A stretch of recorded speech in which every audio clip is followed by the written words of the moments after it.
기쁨으로 여호와를 섬기며 노래하면서 그의 앞에 나아갈지어다.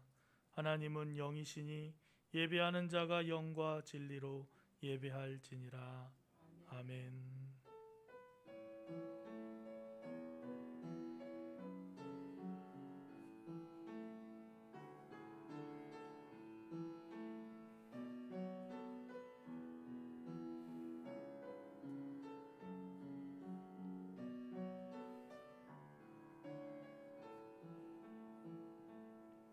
사랑과 은혜가 풍성하신 하나님 아버지, 주님 전에 모여 예배할 수 있도록 우리에게 건강과 힘을 주시고 주님 앞에 나올 수 있도록 우리의 마음을 열어주시니 감사를 드립니다. 하나님이 거룩한 주일 아침 주님 앞에 나와 예배하는 주의 성도들을 축복하여 주시고 또 영상으로 함께 예배하는 모든 성도들에게 하나님의 은혜와 평안이 넘치는 복된 하루가 될 수 있도록 축복하여 주시옵소서. 오늘 우리가 드리는 예배를 주님 흡양하여 주시옵시고 이 자리에 함께 계셔서 우리의 예배를 받아 주시옵소서. 예수 그리스도의 이름으로 기도드립니다. 아멘. 다 함께 일어나셔서 찬송가 4장 함께 찬송 부르시겠습니다.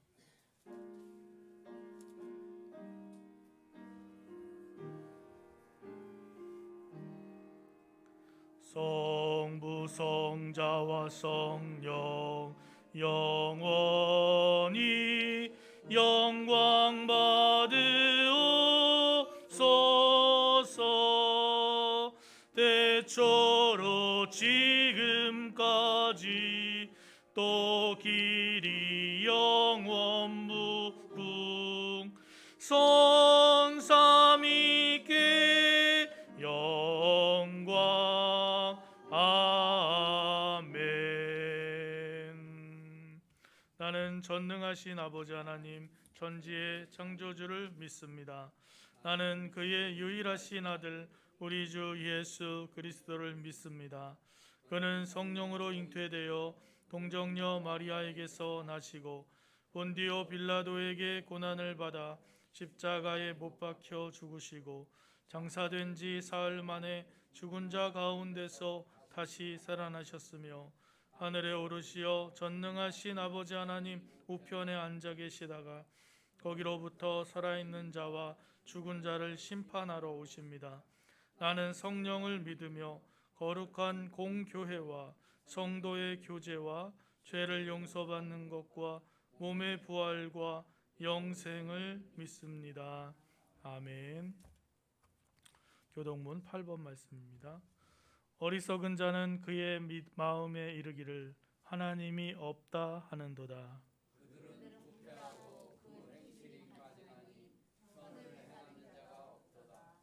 여호와께서 하늘에서 인생을 굽어 살피사 지각이 있어 하나님을 찾는 자가 있는가 보러 하신즉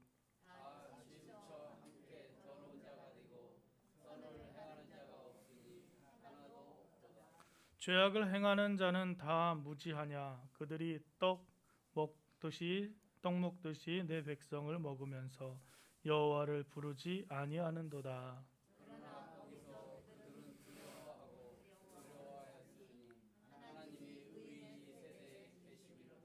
너희가 가난한 자의 계획을 부끄럽게 하나 오직 여호와는 그의 피난처가 되시도다. 여호와께서 그의 백성을 포로된 곳에서 돌이키실 때에 야곱이 즐거워하고 이스라엘이 기뻐하리로다. 아멘. 자리에 앉으셔서 찬송가 182장 찬송하신 후에 박성규 장로님 기도해 주시겠습니다.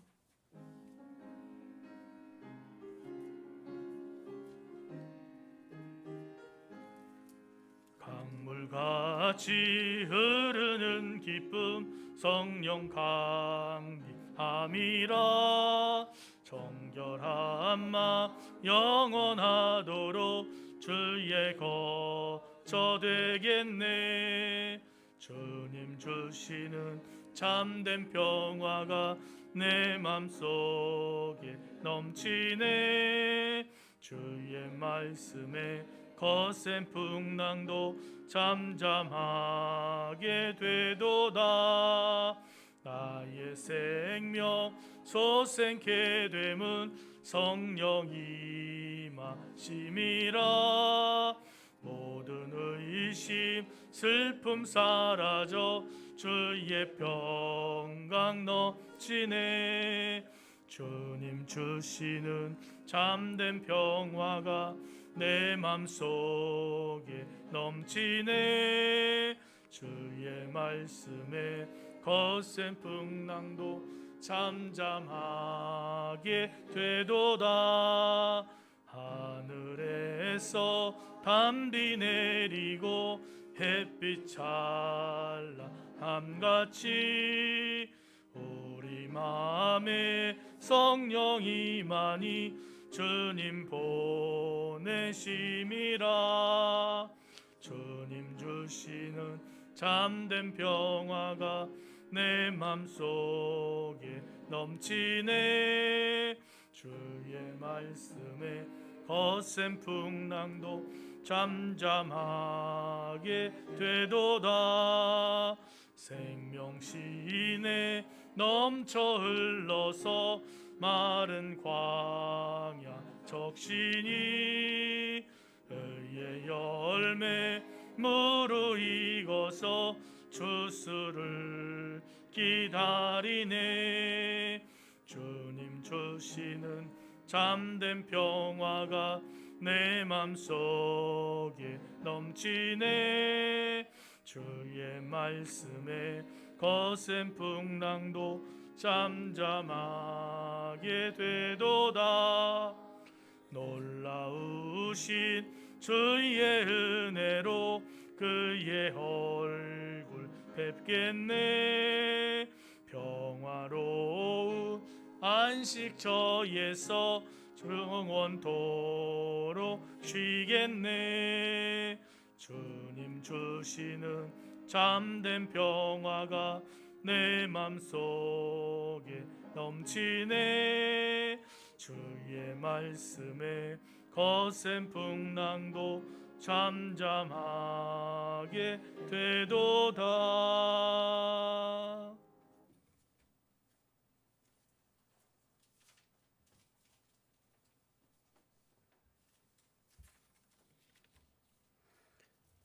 할렐루야. 그의 성소에서 하나님을 찬양하며 그의 권능의 궁창에서 찬양할지어다. 그의 능하신 행동을 찬양하며 그의 지극히 위대하심을 찬양할지어다. 호흡 있는 자마다 여호와를 찬양할지어다. 할렐루야. 아멘.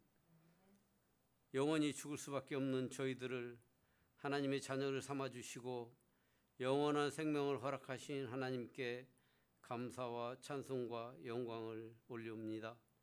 이 시간 주의 날 한자리에 모여 마음껏 정성을 다하여 찬양하고 예배드리는 저희들의 예배를 받아주시고 하나님의 풍성한 은혜를 내려주셔서 갈급한 심령에 단비를 내려 성령에 충만하게 하여 주시옵소서.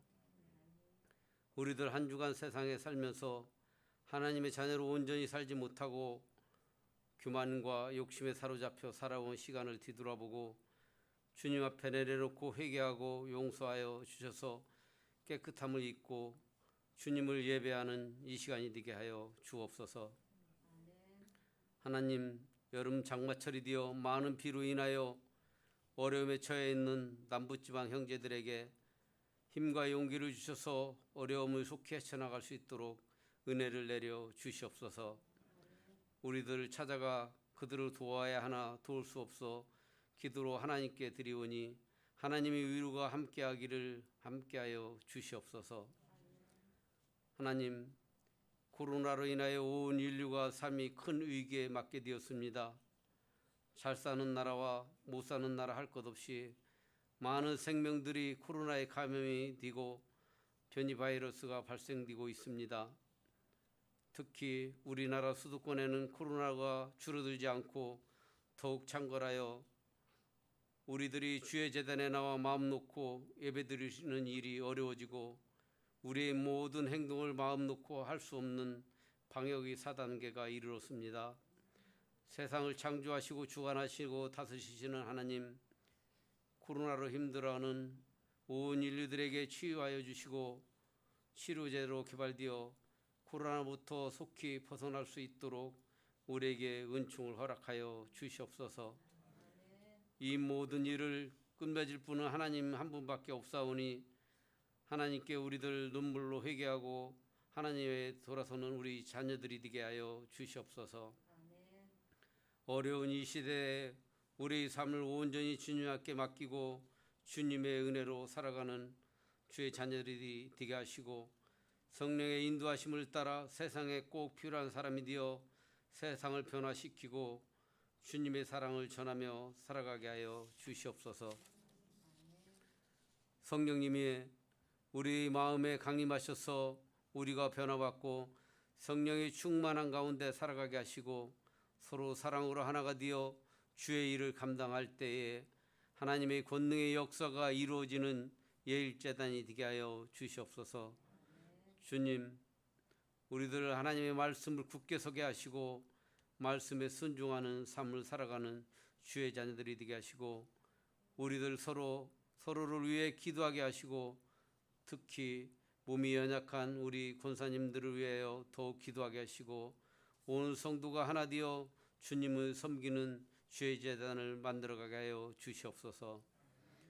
우리 각자에게 주신 달란트를 통하여 주님을 섬기며 교회의 한 지체가 되어 각자의 위치에서 주님의 주신 사명을 은혜로 감당하며 살아갈 수 있도록 우리에게 은혜를 내려 주시옵소서.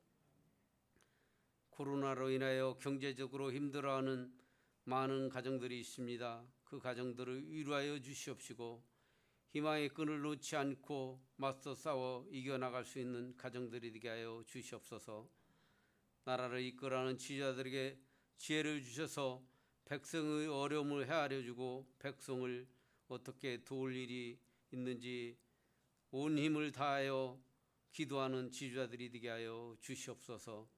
우리들 서로를 위하여 이 힘든 삶을 이겨나갈 수 있도록 서로를 위하여 기도하는 우리들이 되게 하여 주시옵소서. 오늘 거룩한 주일날 말씀으로 우리에게 생명의 말씀을 전하시는 목사님에게 성령의 능력이 충만히 내려주셔서 생명의 말씀이 선포되어지게 하시고 듣는 우리의 마음이 마치 옥토가 되어 생명의 말씀이 싹터 많은 열매를 맺는 시간이 되게 하여 주시옵소서. 주님, 다음 주에는 코로나로 인하여 우리들이 주의 제단에 모이기가 힘들어지고 있습니다. 주님이 함께하여 주셔서 이 어려움이 하루속히 벗어날 수 있도록 우리들에게 지혜를 주시옵시고 우리들이 이 모든 일을 적극적으로 참여하여 이 모든 일을 감당할 수 있도록 주여 은혜를 내려 주시옵소서. 우리를 구원하시고 영원한 생명을 주신 예수 그리스도의 이름으로 간절히 기도드렸사옵나이다. 아멘.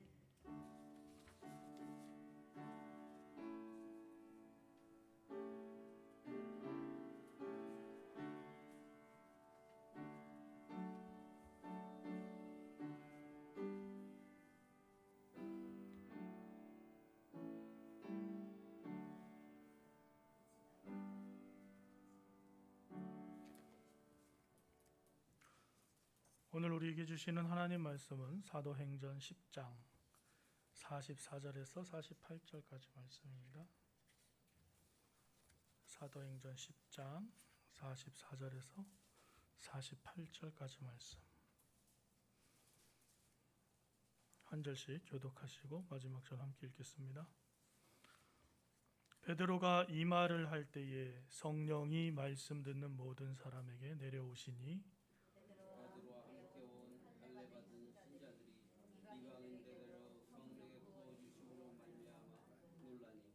이는 방언을 말하며 하나님 높임을 들음이로라.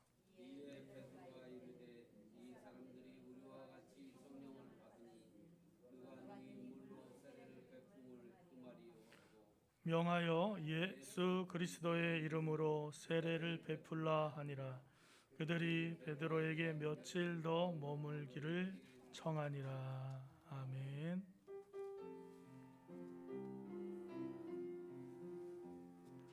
이 말씀 따라 사는 동안 지치지 않게 하시고 이 말씀 따라 사는 동안 주님 나라 임하소서.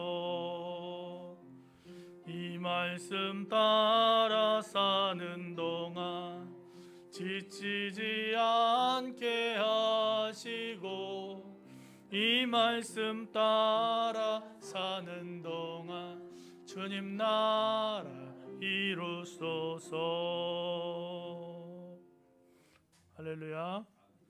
주님 전에 나와 함께 예배하시며 또 영상으로 예배하시는 여러분들의 삶에 하나님의 보호하심과 인도하심이 함께 하시기를 주님의 이름으로 축원합니다.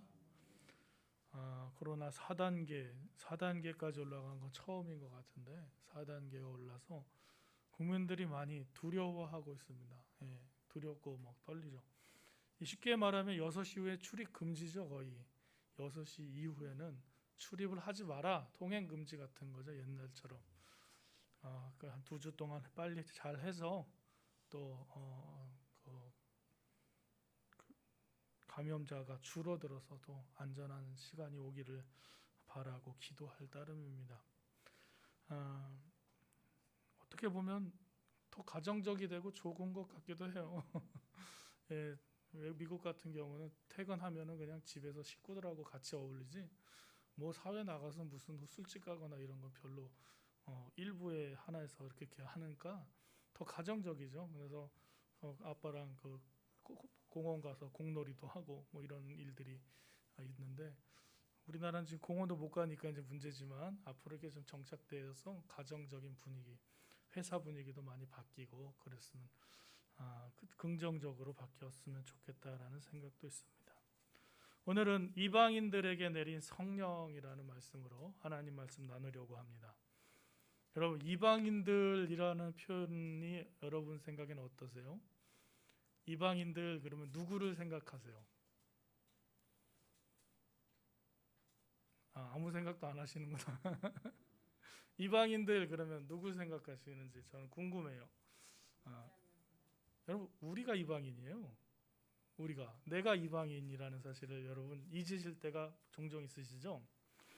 우리가 미국 여러분 영화도 잘 안 보시나요? 제가 영화나 텔레비전 이렇게 예화를 몇 번 들었는데 여러분들은 전혀 그런 걸 안 하시는 것 같아요. 젊었을 때 영화 같은 거 보시면 그 전쟁 영화 같은 거 할 때 전쟁 영화의 주인공들은 누구죠? 미국 전쟁 영화를 보면은 누가 이게 색깔로 해서 죄송하지만 백인들이 주인공이잖아요. 백인들이 주인공이고 주로 당하는 사람들은 누구예요? 동양 사람이나 아랍 사람이나 뭐 이렇게 유색인종들이 영화에서 나쁜 사람으로 등장한단 말이에요. 그러다 보니까 우리의 시각이 어떻게 변하냐면 유색인종들, 우리도 유색인종이면서 유색인종들은 정의와 평화를 회방하는 사람, 그리고 저 백인들은 정의와 평화를 지키는 사람들. 그래서 요즘 나온 영화 중에 어벤져스 이런 영화 아시죠? 네, 그래서 막 그 사람들도 보면은 좋은 사람들 하면은 거의 다 이 백인 하얀 색깔 가진 사람들이 이게 좋은 사람으로 나와요. 지구를 지키는 사람 막 이렇게. 그리고 침범하는 사람은 이제는 유색인종이 아니라 이제 외계인 이렇게 해서 싸우는데 그러면 여러분 누가 이기면 좋겠어요? 주인공 편이 이겨야 신난다 막 이렇게 되는 거잖아요. 우리도 모르는 사이에 나는 주인공 편에 서 있어요. 이기는 편에서 몰입해서 보기 때문에 그렇습니다. 그러니까 나도 모르게 이 사람들이 나랑 같은 편이라고 생각하는데 솔직히 생각하면 이 사람들은 저랑 같은 편이라고 생각 안 해요. 그냥 우리가 그렇게 생각할 뿐입니다. 그리고 이게 무찌름을 받는 사람들, 당하는 사람들을 보면 저 사람들 당해서 시원하다 우리가 영화를 보면서 그렇게 무의식적으로 생각하는데 그 사람들도 누군가의 남편이고 누군가의 아내고 누군가의 아이들이라는 사실을 들여다보면 우리가 이 전쟁 영화나 어떤 무슨 영화를 볼 때 그냥 단순하게 볼 수는 없다라는 생각이 들어요. 우리가 쉽게 동화되는 게 뭐냐면 이스라엘과 팔레스타인이 이렇게 다투고 있는데 지금 이스라엘이 이 팔레스타인 지역을 막 공략하면 아 잘했다 이런 생각이 나도 모르게 들게 됩니다. 그리고 뉴스도 그런 뉘앙스로 우리에게 전해주고요. 하지만 그 팔레스타인 지역에서 폭격을 받고 있는 사람들, 그 사람들도 하나님의 자녀라는 것을 잊으시면 안 돼요. 억울하게 당하고 있는 거예요 지금. 더 나가볼까요? 여러분 기독교 안 믿는 타 종교인에 대해서 어떻게 생각하세요? 불교인이나 뭐 아니면 불교인 말고 또 뭐 있죠?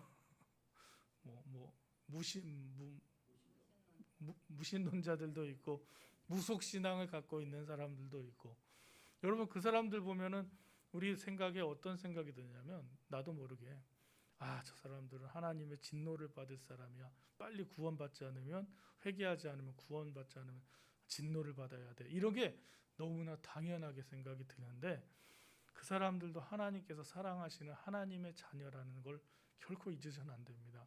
그래서 우리가 전도를 해야 되는 이유가 뭐냐면 사람들을 이 자리에 불러 모여서 우리 교회가 막 커지려고 전도하는 게 아니라 하나님의 사랑하는 자녀가 지금 죽어가고 있다는 거예요. 죽어가고 있다는 거.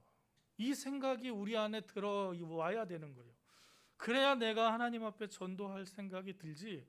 아니 저 사람 뭐 예수 안 믿고 뭐 죄 짓다가 죽으면 당연히 지옥 가면 고만이지. 이런 생각을 가지면 전도하기가 쉽지가 않습니다. 해외 나가서 선교하시는 선교사님들의 이야기를 들여다보면 어느 날부터 그 나라에 있는 그 백성들이 가슴이 아프다는 거예요. 왜 가슴이 아프냐? 하나님을 모르고 죽어가는 저 형제 자매들이 가슴이 아프다는 거예요. 그러다가 어느샌가 선교사로 가더라고요. 그래서 아 형님 어떻게 거기 인도네시아 가서 선교할 생각을 하셨습니까? 그랬더니 근데 기도하는데 인도네시아 사람들이 너무나 불쌍하더래요. 한번 발리 놀러 갔다가 봤는데 사람들이 너무 불쌍하더래요. 하나님을 모르고 죽어가는 영혼들이 불쌍하더래요. 하나님의 자녀 잃어버린 영혼인데 하나님을 알지 못해서 그냥 죽어갈 수밖에 없는 그 영혼이 너무 안타까운 마음이 막 들더래요. 그냥 하나님이 마음속에 그 불을 주시나 봐요. 성령께서 인도하시는 것처럼 마음속에. 그래서 간다는 거예요. 예. 뭐 누가 도와줄 사람 있어요? 그러면 뭐 도와줄 사람 뭘 없대요. 박준호 선교사님이 그래요. 인도네시아로 갔어요. 인도네시아 지금 그 코로나가 심각하잖아요. 여러분 위해서 기도해 주시고 안전하도록 기도해 주시기 바랍니다. 우리가 뭐 가서 해줄 수도 있는 게 없으니까. 근데 성경을 읽을 때도 이와 비슷한 상황이 벌어지는데요. 하나님의 백성인 이스라엘의 입장에서 성경을 읽게 돼요. 여러분 이거 조심해야 됩니다. 출애굽할 때 하나님이 출애굽을 이제 이스라엘 백성을 이집트에서 출애굽시키실 때 문설주에 피를 바르라고 하시죠. 그때 여러분 어떤 생각 드세요? 아 나도 빨리 문설주에 피를 발라야 되겠다 이런 생각이 저는 들어요. 아, 빨리 발라서 구원받아야지 이런 생각이 들어요. 그러면은 뭐 지금 양을 잡을 수는 없지만 그 양을 잡아서 피를 문설주에 바르는 그 사람의 그런 이 역할에 빠져보는 거죠. 또 어떨 때 하나님께서 구름 기둥과 불 기둥으로 인도하실 때 그 부분을 읽을 때 나도 그 사막 속에서 구름 기둥과 불 기둥 속에 이렇게 안전하게 있는 것 같은 그런 느낌을 받을 때가 있어요. 노아가 방주를 만들어서 가족들과 동물들을 구원할 때 여러분도 그 방주 여기 한 구석에 있는 것 같은 느낌이 드시나요? 이 정도도 안 드세요? 그냥 그랬나 보다 그렇게 생각하세요? 읽다 보면 그렇게 느껴지실 텐데 예수님이 십자가의 죽음을 앞두고 최후의 만찬을 하셨을 때 나도 예수님이 내 발도 이렇게 닦아주시는 것 같은 그런 느낌이 안 드세요? 예수님이 십자가에 달려 죽으실 때 나 때문에 십자가에 달려 죽으시는 예수님을 상상하면서 마음이 감격함이 없으세요? 있어요. 우리의 마음에는 예수님이 부활하셨을 때 우와 주님께서 부활하셨구나. 베드로와 제자들처럼 그 무덤까지 달려가는 느낌이 우리 안에 있다는 거죠. 이 매몰돼서 이렇게 성경을 읽다 보면 우리도 그런 상황에 있는 것 같은 느낌입니다. 사마리아 여인이나 수로보니게 여인 같은 이방 여인을 예수님과 이렇게 대화하는 걸 보면 나도 모르게 얼굴이 이렇게 찡그러지고요. 아, 예수님 왜 저 이방 여인과 대화하시지? 그렇게 제자들처럼 그렇게 막 이렇게 매립되는 거죠. 오늘 말씀은 고넬료라는 사람, 고넬료라는 이탈리아의 백부장이 베드로를 초대해가지고 설교 말씀을 듣다가 성령의 충만함을 받고 그 다음에 세례를 받는 그런 장면이 나오는 부분이에요. 고넬료라는 사람은 여러분 이름도 보시겠지만 고넬료라고 하는 이름 보니까 히브리 사람, 유대인은 아닌 것 같잖아요. 뭐 베드로나 뭐 시몬 아니 유다 이렇게 해야 되는데 고넬료 이렇게 되니까 무슨 이탈리아노예요. 이탈리아 사람입니다. 로마 사람이에요. 로마 사람. 로마는 그 당시 어떤 상황이었냐면 로마는 이스라엘을 침범하고 있는 침략군이죠. 제국주의. 일본이 우리나라를 침략했던 것처럼 로마가 이스라엘을 침략하고 있는 침략군이에요. 그래서 가이사라 빌립보 같은 데 가보면 거기는 이제 그 총독부가 있고 이스라엘을 다스리는 그러한 총독이 있는 총독 관저가 있고 그 나라 이탈리아 분위기로 꾸며놓은 로마 분위기로 꾸며놓은 그런 곳이 있습니다. 그러니까 로마 군대가 주둔하는 곳이겠죠. 그 사람 중에 고넬료라고 하는 사람이 있었는데 이 고넬료라고 하는 사람은 이탈리아 사람이고 백부장이고 침략군임에도 불구하고 이스라엘 사람들, 유다 사람들을 아주 잘 선대해 주던 사람이에요. 인격적으로 훌륭한 사람이었나 봐요. 그리고 하나님을 두려워하는 사람입니다. 하나님을 두려워하는 사람이에요. 어떻게 할 수 있냐면 이 고넬료라는 사람은 하나님께 기도하는 사람이었습니다. 참 신기하죠. 이탈리아 사람인데 여호와 하나님을 신뢰하고 믿어요. 근데 이런 사람이 우리가 또 누가 있는지 아세요?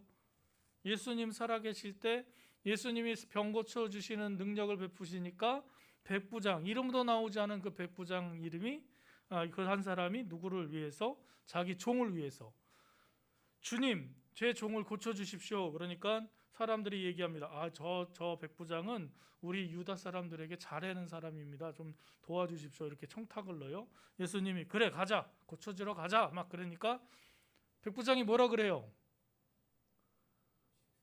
예? 안 오셔도 된다 그래요. 주님, 저도 명령을 받는 사람이고 명령을 하는 사람입니다. 내가 가라고 하면 내 아랫사람 가고 오라고 하면 옵니다. 주님, 그냥 말씀만 하십시오. 주님께서 나라고 하시면 내 종이 날 줄로 믿습니다 하고 얘기하는 거예요. 그래서 예수님 깜짝 놀라죠. 야, 내가 유대 사람들 중 사람보다 이렇게 믿음이 좋은 사람은 처음 봤다. 이렇게 칭찬을 하시는 백부장. 나중에 한번 조사를 해봐야겠어요. 이 백부장이 고넬료가 아닐까? 이렇게 연결되면 되게 재밌을 것 같지 않아요? 막 어쨌든 고넬료도 그러한 백부장처럼 훌륭한 많은 사람을 돕고 지원하는 사람이었어요. 고넬료가 기도하는 동안에 기도를 하고 있는데 갑자기 환상이 보입니다. 요바에 베드로가 와 있으니까 그를 데려다가 말씀을 들어라 이렇게 얘기를 합니다. 그 같은 시간에 베드로도 환상을 봅니다. 베드로는 유대 사람이죠. 유다 사람이니까 유대인인데 갑자기 유대인이 먹을 수 없는 그런 음식들, 뭐 지금 말로 하면 뭐 순대, 뭐 돼지머리, 소머리 뭐 이런 것들을 광주를 해서 이렇게 내려오는 거예요. 그러면서 이걸 먹어라 하고 음성이 들립니다. 유대인이었던 베드로는 아유, 이 거룩하지 못한 음식을 어떻게 먹습니까? 하나님, 말도 안 됩니다 하고 거슬러 이렇게 물러쳐요. 근데 또 갑자기 보자기가 또 나와서 이런 걸 보면서 자기 못 먹겠다고 하니까 너 하나님이 거룩하다고 한 걸 네가 왜 거룩하지 못하다고 하느냐 하면서 꾸지람을 받는데 딱 깨어보니까 고넬료가 보낸 사람이 베드로에게 왔다 이겁니다. 그러면서 베드로에게 우리 고넬료에게 집으로 오십시오 라고 얘기할 때 베드로가 탁 깨닫는 거죠. 어떻게 깨달아요? 이 길은 가야 되는구나. 이거 아시죠? 이건 꼭 사야 돼 이런 느낌. 여긴 꼭 가야 돼 이런 느낌이에요. 아, 하나님이 날 여길 보내시려고 이 환상을 보여주셨구나. 그래서 그 환상을 두고, 원래 유대인이기 때문에 안 가죠. 안 가려고 했겠죠. 가려고 하지 않겠죠. 그런데 환상을 보여줬기 때문에 환상을 통해서 깨달은 베드로가 고넬료 집으로 갑니다. 고넬료 집으로 가서 무슨 얘기를 하냐?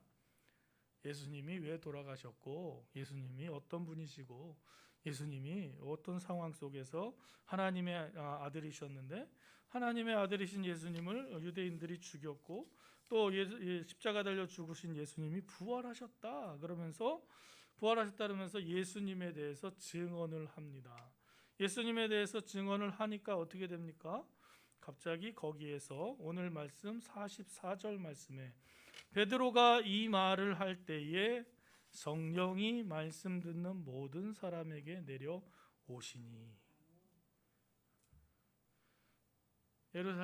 예루살렘에서 120문도가 마가의 다락방에서 오순절에 마가의 다락방에서 기도할 때 성령께서 내려오셨는데, 오늘은 어떻게 해요? 베드로의 설교 말씀을 듣는 가운데 성령께서 누구에게 내려오셔요? 고넬료라고 하는 이방인들에게 내려왔다라는 것입니다. 이게 베드로와 사람들에게는 깜짝 놀랄 일입니다. 성령께서 어떻게 이방인들에게 내려오시냐? 성령님은 어디에만 임하셔야 돼요? 이 사람들 생각에는 유대인, 적어도 유대인 혈통의 유대인도 있고 헬라파 유대인이거나 유대교를 믿었던 사람이거나 아니면 이스라엘에 살던 사람에게 그들 중에 예수님을 고백하는 사람이 성령을 받아야 되는데, 이 사람들은 지금 유대인도 아니고 유대교에 입당한 사람도 아니고 할례를 받은 사람도 아니고 그냥 이탈리아 사람, 이방인인데 설교 말씀을 듣다가 성령의 충만함을 받아서 방언을 하고 성령을 받는단 말입니다. 여러분, 이게 이해가 되세요? 우리가 지금 성령은 어떤 사람이 받는다고 계속 말씀드렸죠? 예수님을 구주로 영접하는 사람이 성령을 받는다고 말씀을 드렸잖아요. 그런데 예수를 믿지도 않는 사람인데 성령을 받는 거예요.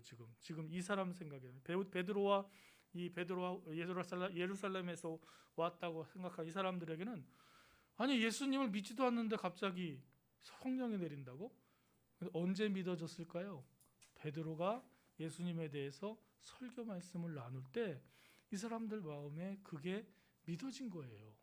그러니까 그 믿어지는 순간 성령께서 내리는 거잖아요, 여러분, 우리가 세례를 꼭 받아야, 세례를 받고 나서 성령 세례를 받는다, 이렇게 생각하는 순서가 많이 있지만, 또 어떤 사람들은 예수님을 먼저 그냥 영접해 버리고 그 다음에 교회에 나가서 세례를 받는 사람도 많이 있습니다.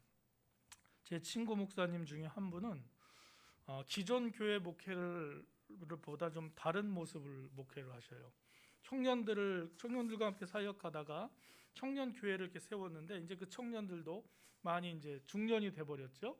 그 중년이 됐는데 그 교회 목사님이 지향하는 목회는, 나는 예수 믿는 사람하고는 목회를 안 하겠다라는 생각이에요. 그럼 어떤 사람한테 할 건데? 그랬더니 나는 예수 믿지 않는데 예수님을 알고 싶어하는 사람한테 복음을 전할 거야, 그러더라고요. 그러면서 저에게 해준 말이 기억났습니다. 어떤 한 여인이 있는데, 여자분이 있는데, 그 여자분이 어떤 음악에 굉장히 이렇게 재능이 있는 분이셨대요. 근데 이 여자분은 불교에 심취해 있었고 오랫동안 불교와 이렇게 연관이 있었던 분이라고 합니다. 어느 누구도 이 여자분에게 교회 나가라, 예수 믿어라 한 적이 없대요. 그리고 젊은 사람들은 교회를 생각보다 많이 싫어해요, 여러분. 되게 부정적으로 생각합니다. 그리고 교회의 안 좋은 영향력, 안 좋은 모습을 싫어해가지고 교회에 나오라는 말도 싫어하고 교회에 대해서 얘기해 주는 것도 싫고 교회에 대해서 듣기가 싫어해요. 그런데 이 여자분이 어느 날 꿈을 꿨어요. 꿈을 꿨는데 하얀 옷을 입은 분이 보이는 거예요. 근데 자기도 모르는 사이에 그분이 누구라고 생각되냐면, 이분이 예수님이구나.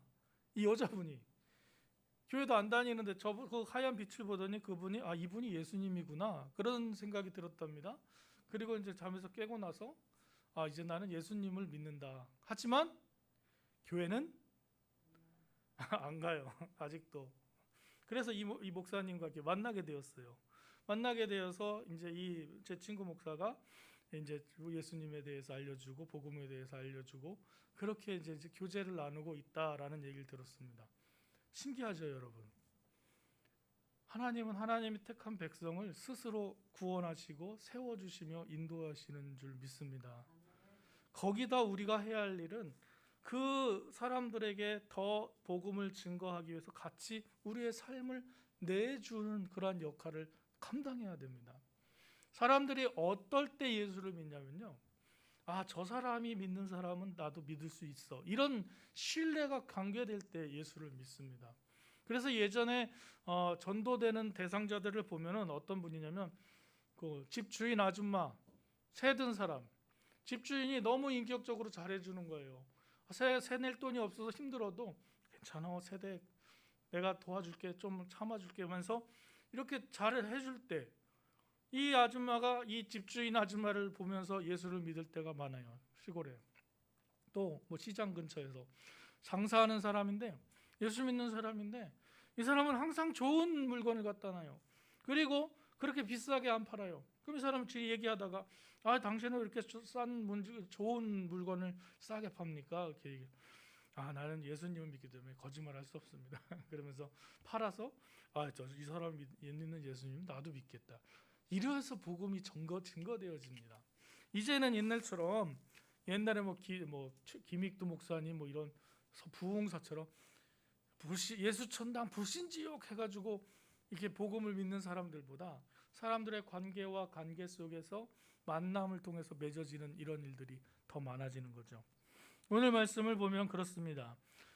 베드로가 말씀을 전했을 때 갑자기 모든 사람들에게 성령이 내려오셨고, 그래서 베드로가 고백합니다. 성령을 부어주심으로 말미암아 이들이 놀라고 이는 방언을 말하며 하나님을 높임이라. 누가 방언을 말하고 하나님을 높여요? 고넬료의 가족들, 이방인들이. 그러니까 47절 말씀 같이 읽겠습니다. 47절 말씀. 이에 베드로가 이르되 이 사람들이 우리와 같이 성령을 받았으니 누가 능히 물로 세례를 베드로가 뭐라고 얘기해요? 이제 성령을 받았는데 물로 세례를 주는 게 뭐가 문제가 될까라고 얘기하는 거죠. 왜 갑자기 10장에 이런 내용이 나오느냐?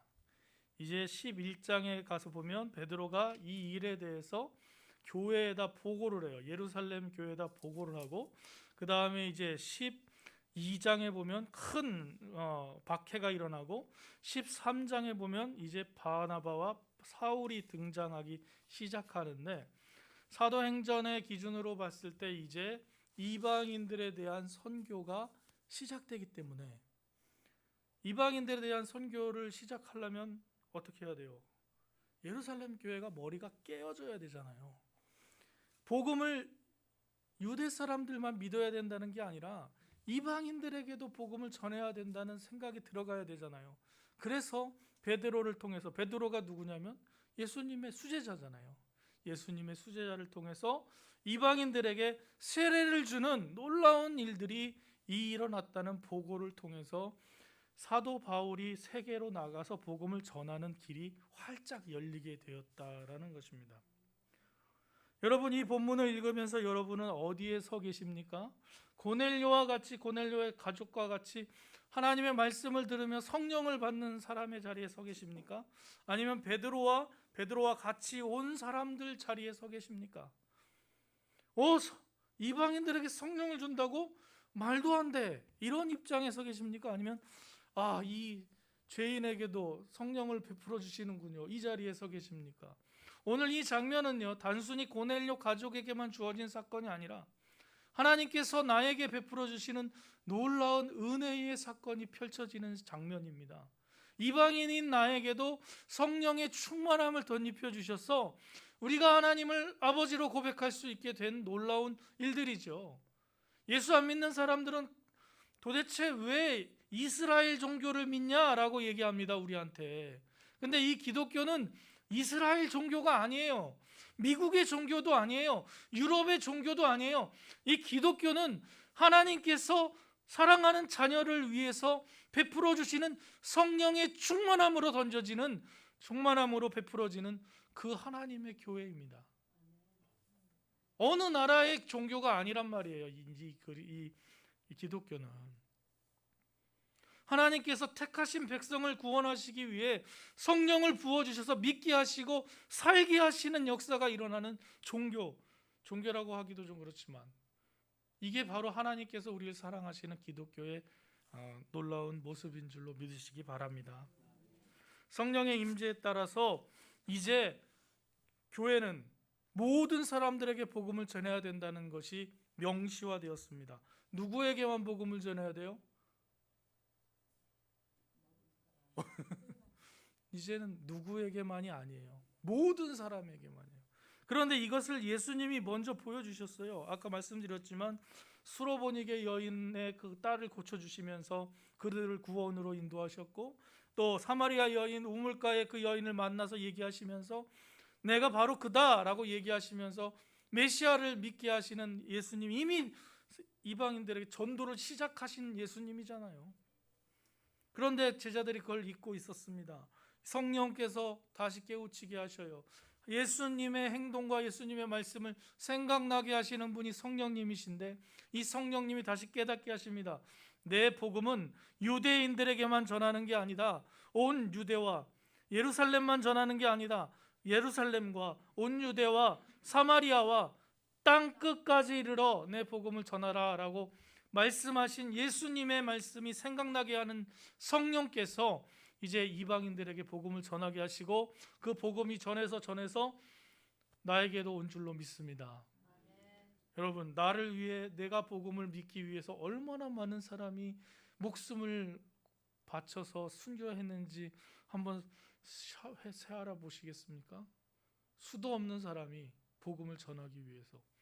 여러분, 예일교회가 여기 중계동에 있는 이유가 뭡니까?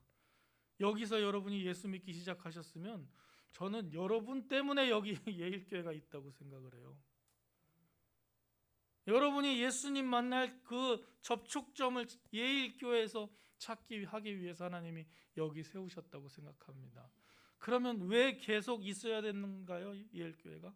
누군가는 또 이 교회를 통해서 예수를 믿어야 하기 때문인 줄로 믿습니다. 이게 안 되면 교회가 있을 필요가 없어요, 여러분. 교회가 많잖아요. 굳이 왜 이 교회가 있어야 되는지 여러분 고민하셔야 됩니다. 그럼 이 교회가 있어야 되는 이유를 생각하시고, 그러려면 어떻게 해야 되지? 고민하시고, 나는 무엇을 해야 될까? 성령님 알려주십시오 하고 여러분 기도하시면서 성령님의 그 음성을 간구하시고 찾는 그러한 믿음이 되시기를 주님의 이름으로 축원합니다. 누구에게 복음을 전해야 하는가? 이제 이런 질문은 우리에게 의미가 없어요. 모든 사람에게 복음을 전할 것을 성령께서는 우리에게 명령하십니다. 저 사람은 교회 안 다닐 것 같아. 저 사람한테 말할 필요도 없어. 괜히 시간 낭비야. 맞는 말입니까? 안 맞는 말이죠. 우리는 그걸 판단할 필요가 없어요. 여러분 눈에 보이시면 예수 믿으십시오. 하나님 당신 사랑하십니다. 예수 믿으십시오. 하나님 당신 사랑하십니다. 이렇게 하는 것이 우리가 해야 할 일인 줄로 믿습니다. 이 세상에 주님의 복음을 받지 못할 사람은 없습니다. 여러분의 삶에 하나님께서 은혜로 찾아오신 것처럼 오늘 우리를 통해서 예수님의 사랑과 성령님의 놀라운 은총이 또 전해지는 축복의 통로가 되는 복된 삶이 되시기를 주님의 이름으로 축원합니다. 사랑과 은혜가 풍성하신 하나님 아버지, 오늘 베드로가 설교를 통해서 예수님의 말씀을 전할 때에 고넬료와 이방인들이 모두 성령의 충만함을 받았습니다. 하나님, 이방인들이 남이 아닙니다. 바로 내가 이방인임을 기억합니다. 하나님, 나를 위해서 누군가의 희생과 또 누군가의 목숨을 내놓는 그 순교의 일들이 일어났음을 고백하오니 주여, 이제 우리가 하나님을 전하고 예수 그리스도를 전하는 그 복된 자리에 서는 삶이 될 수 있도록 인도하여 주시옵소서. 예수 그리스도의 이름으로 기도드립니다. 아멘. 찬송가 213장 찬송하시겠습니다.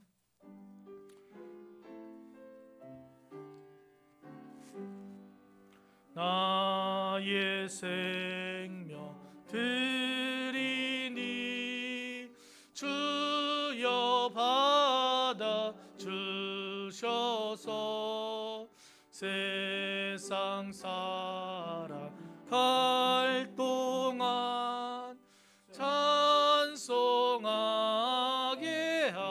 하소서. 나의 보화 드리니 주여 받아 주셔서 하늘나라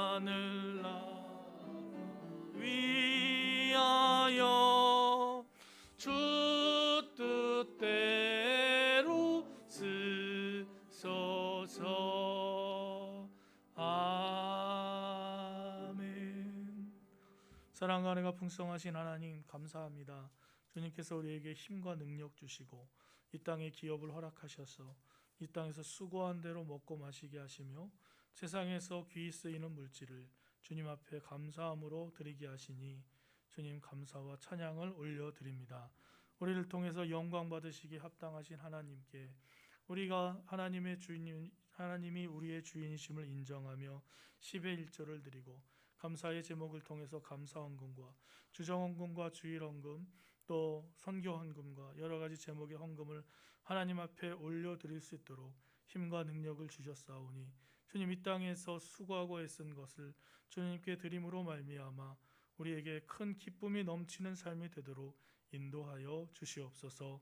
우리가 하나님 앞에 이 헌금을 드리며 우리의 기도의 제목 또한 함께 올려드리오니 주님 받아 흠양하여 주시고 우리에게 마음의 기쁨과 평안으로 형통케 되는 축복을 허락하여 주시옵소서. 감사드리며 예수 그리스도의 이름으로 기도드립니다. 아멘. 교회 소식 몇 가지 알려드리겠습니다. 광역수칙 4단계로 인해서 12일 내일부터 25일 주일까지 모든 예배를 비대면 영상 예배로 드리려고 합니다.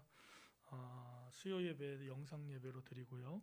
새벽 기도에도 새벽 기도에는 여러분 주보에 보시면 묵상 노트를 하나씩 만들어서 드렸어요. 빈칸이 너무 많죠. 그래서 이번 주일에는 이번 주간에는 매일매일 그 영상을 통해서 이것을 어떻게 하는지 같이 이렇게 영상을 통해서 보내드리려고 합니다. 여러분들 새벽에 꼭 5시에 하지 못하시더라도 그냥 하루에 시간 내실 때 시간 내셔가지고 이거 그 영상을 보시면서 이거 이렇게 하는 거구나, 내용 파악은 이렇게 하면 되겠구나, 나에게 주시는 말씀은 이렇게 하면 되겠구나, 이렇게 한 주간 동안 연습하시고 다음 주에는 영상 없이 여러분들이 새벽에 이렇게 이 본문에 따라서 묵상하시는 시간을 갖도록 하겠습니다. 여러분 책자가 너무 작죠? 글씨가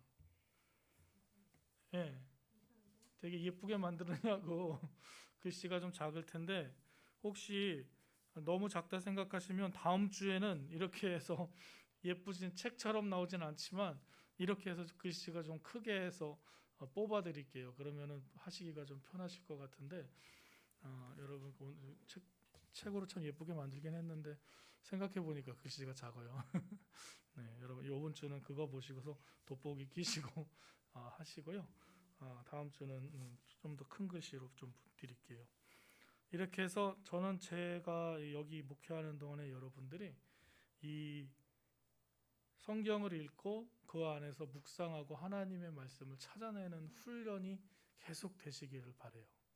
그러면 어디에 있든 간에 여러분이 하나님의 음성을 듣는데 더 유익하고 효과 있을 줄로 믿습니다. 훈련하지 않으면 어려우니까요. 그래서 이번 주 영상으로 저랑 함께 이렇게 새벽 기도 대신 하시고 다음 주는 혼자 해보시고 또 수요일이나 뭐 이런 주일 오후 때 시간이 되면 그때를 이용해서 같이 하시고, 그래서 여러분이 스스로 하나님 말씀 묵상하시는 그런 기간이 올 때까지 같이 훈련하면 좋겠습니다. 다음 주일 예배는 영상 촬영을 위한 최소 인원만 참석해야 됩니다. 여러분 기억해 주시고 기도해 주시면 좋겠고요. 혹시 주일에 못 와서 헌금하시기 온라인으로 헌금하시기 원하시는 분은 주보 보시고 주보에 국민은행 계좌로 하시면 되겠고요. 태신자 명단을 위해서 기도해 주시고 있습니다. 주보를 참고하시고요. 우리가 주보 그 밑에 보면은 겨자씨 부분이 신앙과 성경으로 바뀌었습니다. 그래서 구원에 관한 우리의 신앙과 또 그 성경 말씀들을 이렇게 비교하면서 계속 싣고 또 다른 또 내용에 대해서 하려고 합니다. 보시면서 신앙에 유익이 있으시면 좋겠습니다. 우리 한번 주위에 있는 분들과 눈빛으로 이렇게 인사 나누시면서 사랑의 교제를 주님의 이름으로 사랑합니다, 축복합니다 이렇게 인사 나누실까요? 네. 이제 함께 일어나셔서 찬송가 288장 찬송 부르시겠습니다.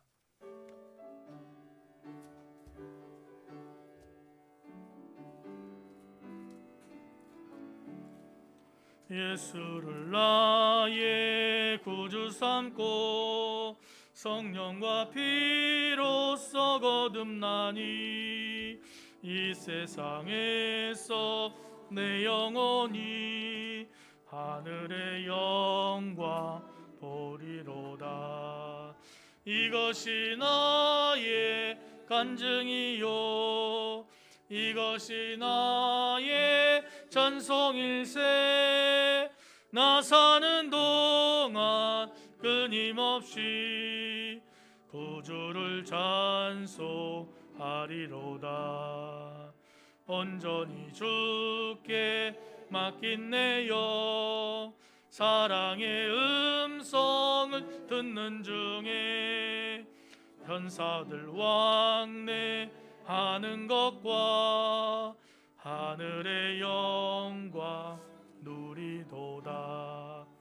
이것이 나의 간증이요 이것이 나의 찬송일세.